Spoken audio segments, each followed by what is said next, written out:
different recordings, and you will have to answer questions on what you hear. There will be time for you to read the instructions and questions, and you will have a chance to check your work. All the recordings will be played once only. The test is in 4 parts. At the end of the test, you will be given 10 minutes to transfer your answers to an answer sheet. Now turn to part 1. You are going to listen to a telephone conversation between a caller and a call centre operator. As you listen, complete the numbered spaces in the identification form in the book. First, you have some time to look at questions 1 to 5.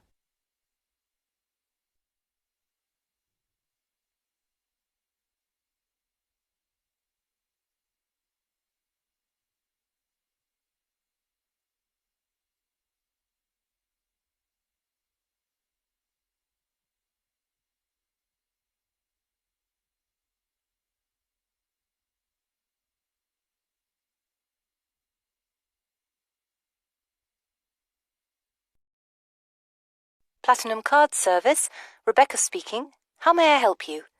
I've got a few problems with my credit card account. Okay. What is your credit card number? Let's see. It's here somewhere. Here it is. Can I just take the card number, please? Yes, it's 6992 6992 3443 3443 1147 1147 8921. 8921. Right. Can I just check that? 6992 3443 1147 8921. That's it. And your name? Carlos de Silva. I just need to check a few details for identification and security, if you'll bear with me. That's okay. And what's your postcode? SE1 8PB. SE1 8PB. That's it. Vauxhall Close, London? Yes, that's right. And the house number? 43. And can you give me your date of birth? 13th of the 7th, 63. And one further check, if I may. Can you give me your mother's maiden name? Yes, it's Moore. Is that M-O-O-R-E? Yes, that's it. Before the caller and operator continue their telephone conversation, look at questions 6 to 10.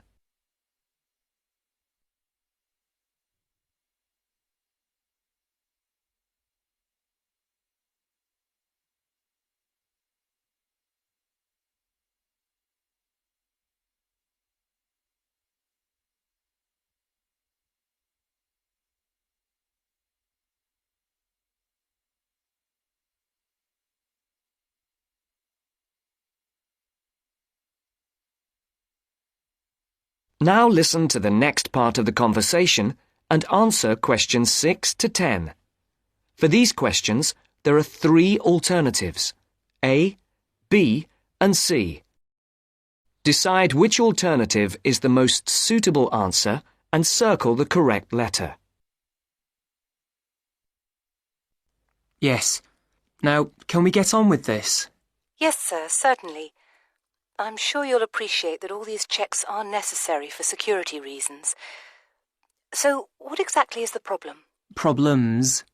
Okay. Well, first, your computer seems to have gone mad.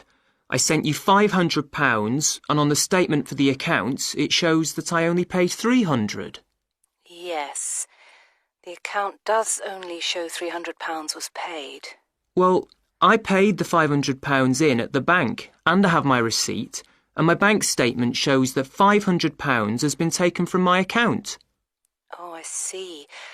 What I'll do is check with the bank and see what they say. OK. You said there was something else? Yes, as if that wasn't enough. My account shows that £107.27 was paid to a company called Pan Express. I don't know who this is. Let's have a look. Well, it is genuine. I can assure you it's not mine. It was made on the evening of the 12th of May. Maybe it's a restaurant bill you forgot about? There's no way that... Oh, wait, hold on. Yes. Oh, it's okay. I've just realised what it is. It is a restaurant bill. The name of the company is different from the name of the restaurant. My mistake. I'm sorry. That's okay. Was there anything else? I don't know if I dare. What is it anyway? Well, it's, the amount of interest seems to have gone up. If you look at your statement for April, you'll see that the rate went down from 16.27% to 14.99% that month. Oh, yes, you're right. Was that everything? Yes, basically, it is. Okay. And can you check my payment? Oh yes, I'll do it. Can I phone you back? I'll be at home for the next 2 hours. I have to leave at 11. Right. What's your number? 020 7989 7182. Hold on. 020 7979? No, it's 7989 and then 7182. So it's 020 7989 7182. Yes, that's it. Okay, I'll phone you straight back. Thanks. Bye. That is the end of Part 1. You now have 1 minute to check your answers to Part 1.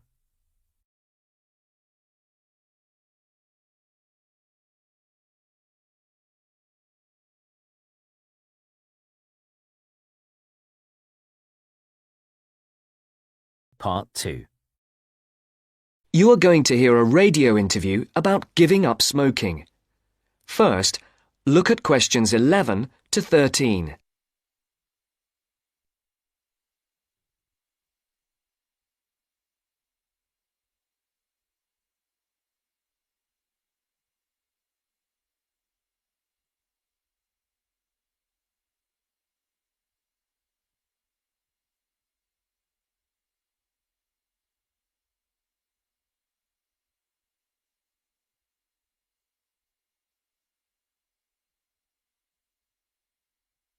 As you listen to the first part of the interview, answer questions 11 to 13.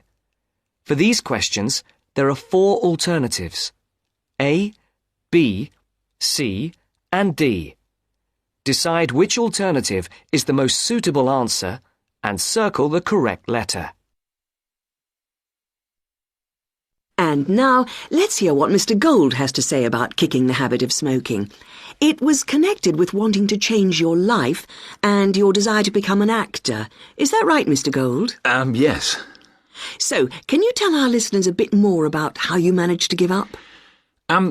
Well, I enrolled on a variety of evening courses where I found I wasn't able to do the warm-up sessions. Bending down to touch my toes made me breathless. Even though I hated to admit it, the problem wasn't so much my sitting around all the time, but my 15 to 20 a day smoking habit. If I'd been able to limit myself to 3 or 4 cigarettes a day, there'd have been no problem, but I was seriously addicted. And I'm talking about waking up at 3 a.m. dying for a cigarette, or, in the days before 24-hour shopping, driving across London at night to buy a packet of cigarettes when I ran out. But above all, my addiction meant making sure I never ran out, at the expense of everything else, including necessities. So, what did you do? The thought of all my past attempts to give up just wouldn't go away. This was something that had constantly been on my mind, especially first thing in the morning with the chest pains, coughing fits and headaches, not to mention the frequent colds and throat infections. But I couldn't imagine life without smoking. I also enjoyed my life, but the thing I longed for most was to escape the trap of a job I was bored with. I knew what I wanted, and I understood something else too. This time, I was going to keep my little plan a secret. Now look at questions 14 to 20.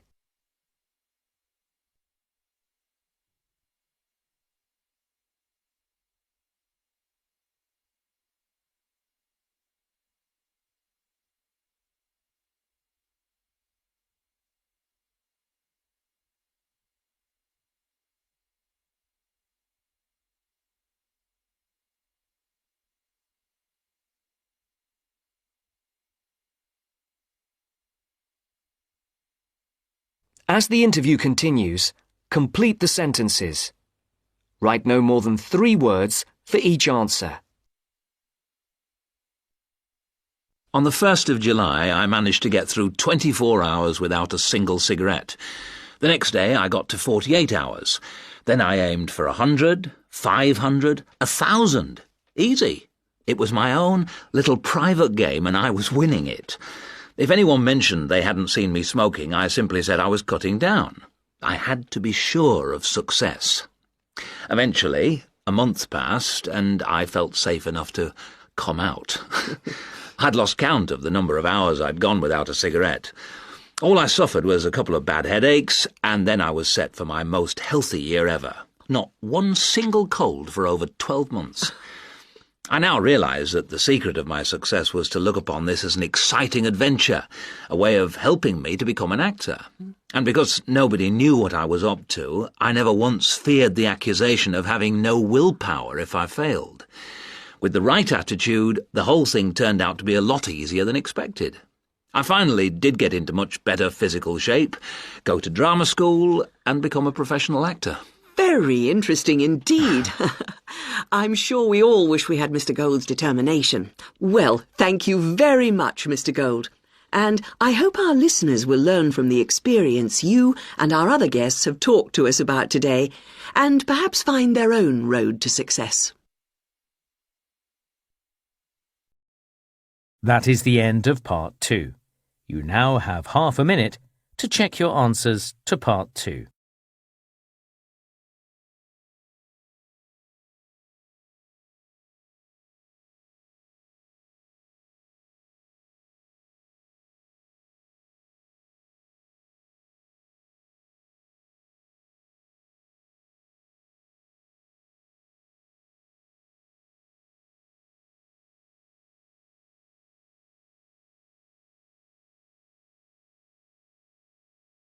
Part 3. You are going to listen to a conversation between a tutor and 2 students. In the first part of the discussion, they talk about a fellow student. First, look at questions 21 to 23.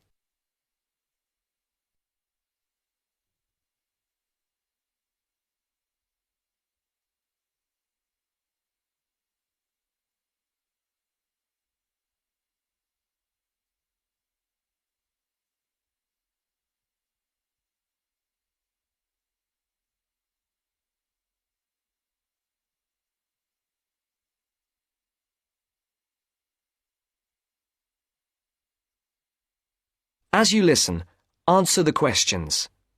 Write no more than 2 words for each answer. Francis and Steve, hi. Now, before we start the tutorial, am I right in thinking that you haven't heard about Lorraine? No. What about her? She's already left. What? Well, she hasn't told anyone. You sound surprised. Weren't you half expecting it? Yes, but she could at least have told us, though. We've been on the course together for the past 3 years, and it would have been nice to know. She always was the sort to keep herself to herself. Yes, I know what you mean. Did she give any reason? Well, she got that job. What? Yes, and she's been given permission to leave, as there's only a week to go before the end of the course. But she'll be back for the exam week. Oh well, we'll just have to catch her on the mobile after the class. She's gone back to Wales first.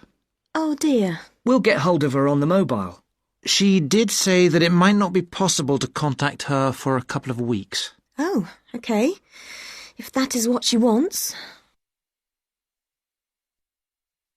Before the conversation continues, look at questions 24 to 30.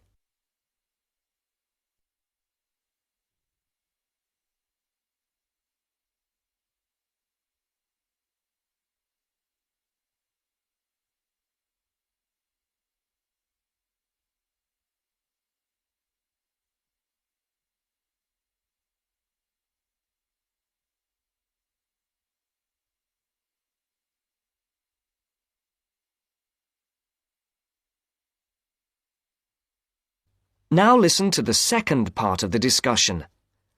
the tutor and the two students are talking about assessment marks. For questions 24 to 30, there are 4 alternatives: A, B, C, and D. Decide which alternative is the most suitable answer and circle the correct letter. Right, to work. We're here to look at your assessment marks for your coursework. I take it you haven't seen them yet? No. Not yet. Well, you'll both be pleased. In fact, very pleased. Yes?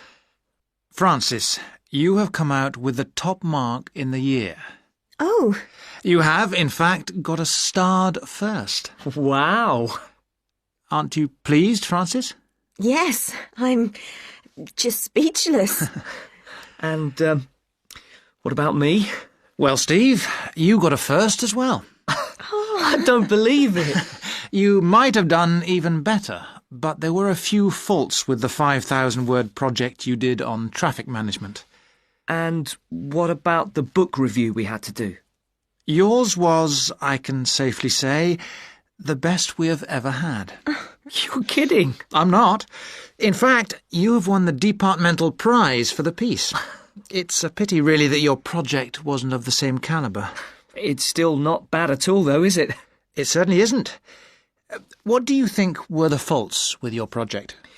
I just wasn't very happy with the conclusion, and I got myself in a bit of a twist with the argument about road pricing. By and large, your overall conclusions were okay, and I would say that your thoughts on road pricing were quite original. The problem was more with the actual end. It was a bit disappointing. You started off well, but then it ended rather suddenly, as if you got fed up with it. Yes, I did kind of stop fairly abruptly. I couldn't think of much to say, even though I knew it was important. Yes, that section needed a bit more work on it. But, as I said, by and large, it was very good. And, Francis, your project was excellent. So much so that we think you should take it further, and perhaps do a PhD, or at least an MPhil. What do you think? I hadn't really thought about it. I've just been concerned with getting through this final year and getting all the coursework and exams out of the way. I can understand that. But I do think that you ought to consider it seriously. If you perform as well in your exams as in your project work, you're on course for a first. Do you think that I'd get funding for it? Well, any grant will be discretionary, but you have as good a chance as anyone else. I'd even say a much better one. If you do get a first, it'll be the only one we've had in this department for 3 years. And I'd be happy to be your supervisor. Thanks. I'd like that. Do you think I should start applying for it now, or wait until after the exams? I think you must really start thinking about it as soon as you can. And Steve, what about you? Have you thought about going on to do research?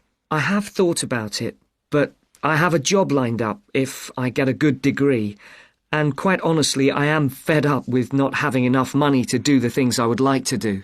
I can understand that. Is there anything that either of you would like to talk about? Yeah, I have a couple of things I'd like to ask, if you don't mind. OK. We have roughly 20 minutes left, so, Steve, would you like to go first? Right.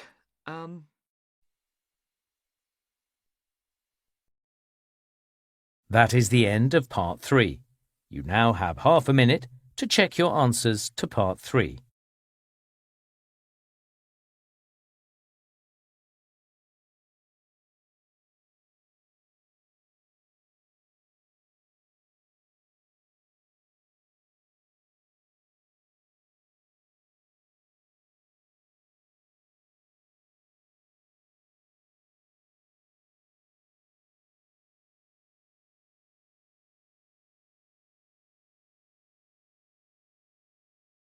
Listening, Part 4. You will hear a talk on bullying in the workplace given by a university lecturer to a group of students.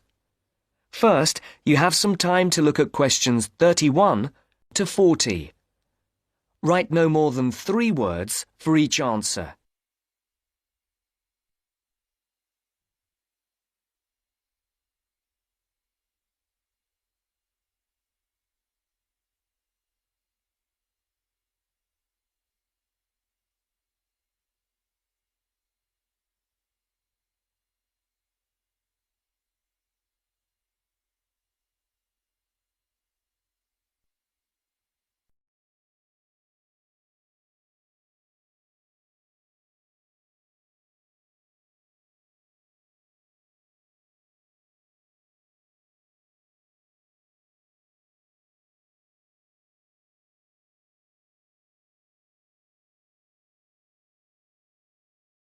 Good morning. My name is Dr. Mervyn Forrest, and I specialize in management techniques and training.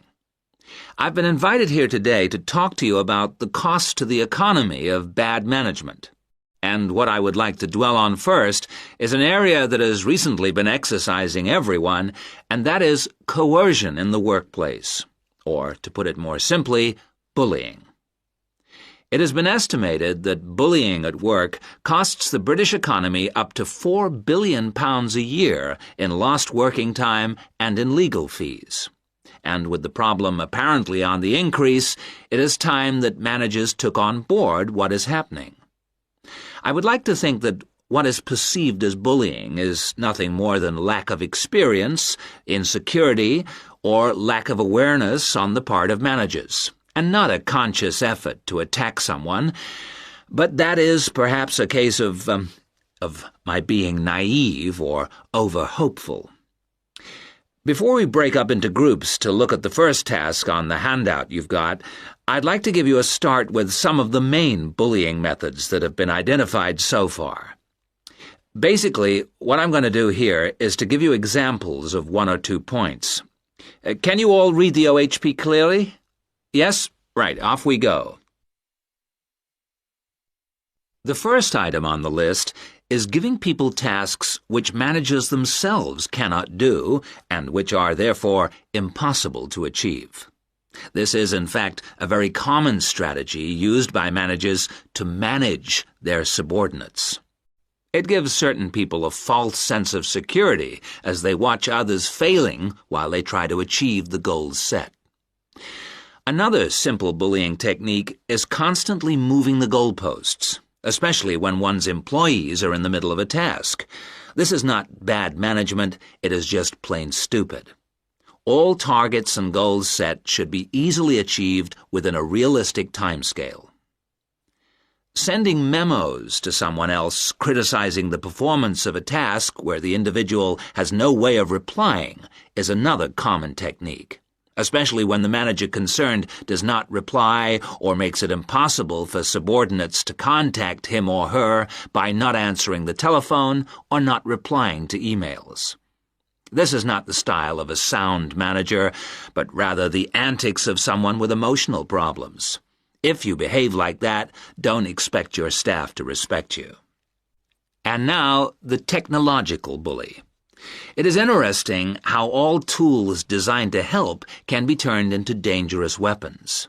The urgent email bully is fast becoming a problem in the office.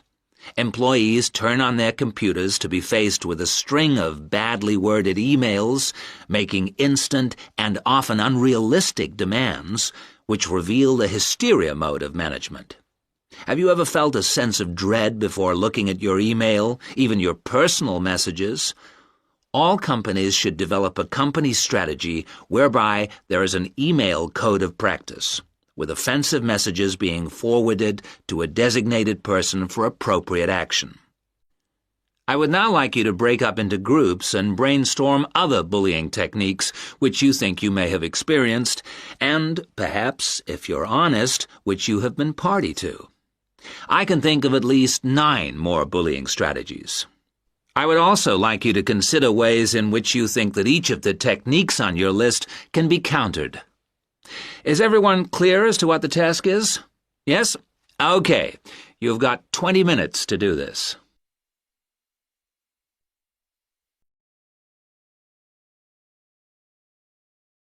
That is the end of Part 4. You now have 1 minute to check your answers to Part 4.